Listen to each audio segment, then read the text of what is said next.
মধ্যরাতে বর্বর হামলার পর এবার ইসরায়েলের উপর পাল্টা হামলা চালিয়েছে ইরান। ভারতের জনপ্রিয় সংবাদ মাধ্যম টাইমস অফ ইন্ডিয়া এ তথ্য নিশ্চিত করে জানিয়েছে, গত কয়েক ঘন্টায় ইসরায়েলের উপর 100টিরও বেশি ড্রোন ছুড়েছে ইরান। ইসরায়েলীয় প্রতিরক্ষা বাহিনী সেগুলো ভূপাতিত করার চেষ্টা করেছে।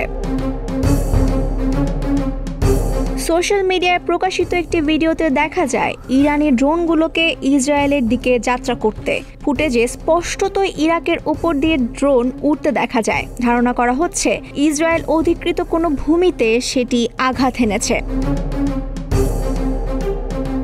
পাল্টা আক্রমণে ব্যবহার করা ইরানের ড্রোনগুলোর মধ্যে শক্তিশালী শাহেদ ভেরিয়েন্টও রয়েছে। ইসরায়েলের দিকে ছোড়া হয়েছে এমন একটি ড্রোনকে ইরানি শাহেদ 136 ড্রোন বলে শনাক্ত করেছে ইসরায়েলীয়রা।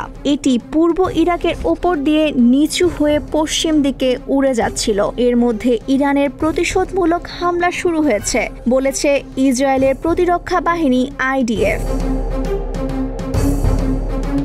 গত 12 জুন মধ্যরাতে ইরানের হামলা চালায় ইসরায়েল। এই হামলায় ইরানের শীর্ষ সামরিক নেতারা নিহত হন।